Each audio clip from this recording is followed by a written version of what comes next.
बिस्मिल्लाहिर्रहमानिर्रहीम, अस्सलाम वालेकुम।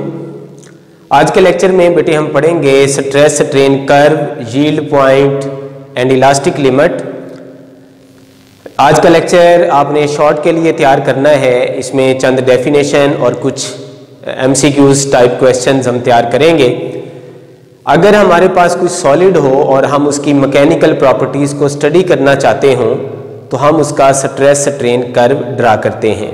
हम उस मटेरियल की एक वायर लेंगे जिसके अंदर हम स्ट्रेन खुद से पैदा करते चले जाएंगे और उसके अंदर जनरेट होने वाली स्ट्रेस की वैल्यू को नोट करते चले जाएंगे।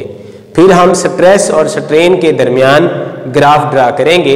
फर्ज करो किसी सॉलिड के लिए स्ट्रेस और स्ट्रेन में इस तरह का ग्राफ बन रहा है। इसमें एक्स एक्सिस पे हमने स्ट्रेन को रखा है और वाई एक्सिस पे स्ट्रेस है।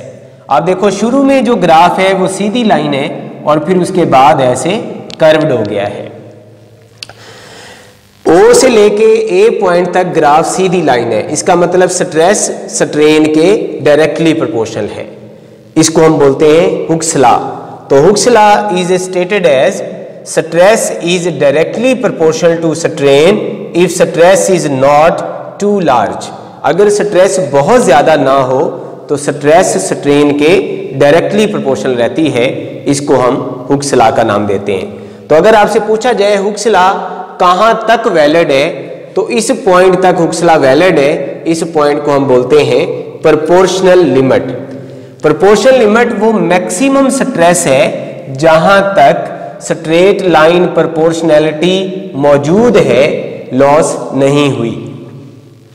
इसकी डेफिनेशन हम करेंगे, maximum stress that material can endure without losing straight line proportionality. Straight line proportionality को लूज किए बगैर मटेरियल जितनी ज्यादा से ज्यादा स्ट्रेस बर्दाश्त करेगा वो उसकी कहलाएगी प्रोपोर्शनल लिमिट। तो ये क्योंकि एक स्ट्रेस है तो इसका यूनिट होगा पास्कल न्यूटन पर मीटर स्क्वायर। अब इसे पॉइंट के बाद आप देखो जो ग्राफ है वो कर्व्ड हो गया, यानी अब स्ट्रेट लाइन प्रोपोर्शनैलिटी लॉस्ट हो चुकी है। अभी वो मौजूद नहीं है लेकिन इलास्टिसिटी अभी भी मौजूद है। इस पॉइंट तक इलास्टिसिटी मौजूद है। ये जो मैक्सिमम स्ट्रेस है जहां तक मटेरियल में इलास्टिसिटी मौजूद है इसको हम नाम देते हैं इलास्टिक लिमिट।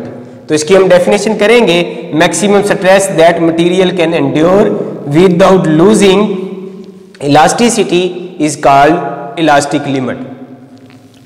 इसका यूनिट भी पास्कल है या न्यूटन पर मीटर स्क्वायर। ये बी जो है ये वो पॉइंट है जहां इलास्टिसिटी खत्म हो गई है और प्लास्टिसिटी शुरू हो चुकी है। इस पॉइंट को हम नाम देते हैं yield point. Point on stress strain curve where elasticity ends and plasticity begins is called yield point.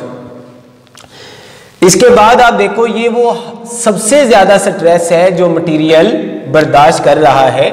इसको हम नाम देते हैं UTS, maximum stress that material can endure is called UTS. UTS का मतलब अल्टीमेट टेंसाइल स्ट्रेस या ultimate tensile strength भी बोल सकते हैं। इसका यूनिट भी पास्कल है और यही मटेरियल की स्ट्रेंथ के बारे में इंफॉर्मेशन देता है। The nominal strength of the material is represented by its UTS value, ultimate tensile stress। इसके बाद हम पढ़ेंगे what is plasticity। Plasticity elasticity का इनवर्स प्रोसेस है। प्लास्टिसिटी की डेफिनेशन हम ऐसे करेंगे, the ability of a body to do not return to its original shape when applied stress is removed। अगर हम अप्लाइड स्ट्रेस को रिमूव कर दें और बॉडी ओरिजिनल शेप में वापस ना आए तो बॉडी की इस प्रॉपर्टी को हम प्लास्टिसिटी का नाम देते हैं। हमारे पास दो तरह की सब्सटेंसेस होती हैं, डक्टाइल सब्सटेंसेस और ब्रिटल सब्सटेंसेस। कुछ सब्सटेंसेस ऐसी होती हैं जो इलास्टिक लिमिट के फौरन बाद टूट जाती हैं, उनको हम ब्रिटल सब्सटेंसेस का नाम देते हैं। लेकिन कुछ सब्सटेंसेस ऐसी होती हैं जो परमानेंट डिफॉर्म की जा सकती हैं टूटने से पहले, उनको हम डक्टाइल सब्सटेंसेस का नाम देते हैं। तो डक्टाइल सब्सटेंसेस की डेफिनेशन हम करेंगे, substances which undergo plastic deformation until they break are called ductile substances, मिसाल के तौर पे लेड है, कॉपर है, रॉट आयरन है, एटसेट्रा। ब्रिटल सब्सटेंसेस वो हैं जो इलास्टिक लिमिट के फौरन बाद टूट जाएंगी। Substances which break just after the elastic limit is reached are called brittle substances. इनके एग्जांपल हैं glass, high carbon steel, etcetera. तो ये अगर हम यूटीएस से आगे की बात करें तो आप देखें स्ट्रेस फिर से कम होना शुरू हो गई है जैसे स्ट्रेन बढ़ रही है। यानी मटेरियल को अगर हम खींचते जाएं तो स्ट्रेन बढ़ने से स्ट्रेस भी बढ़ रही है, और यूटीएस के बाद स्ट्रेन बढ़ने से स्ट्रेस कम होना शुरू हो जाएगी और मटेरियल लूज होना शुरू हो जाएगा, और फिर एक पर्टिकुलर वैल्यू ऑफ स्ट्रेस पे मटेरियल ब्रेक हो जाएगा। ये जो मैंने ग्राफ बनाया है आप देखो, इसमें ये यील्ड पॉइंट है, इसके बाद प्लास्टिसिटी है और इससे पहले इलास्टिसिटी है। यानी ये प्लास्टिक डिफॉर्मेशन में जा रहा है, तो ये एक डक्टाइल सब्सटेंस का ग्राफ है। अगर हम ब्रिटल सब्सटेंस का ग्राफ बनाते तो वो सिर्फ यहां तक बनेगा, उसके बाद ये प्लास्टिसिटी वाला पोर्शन नहीं होगा।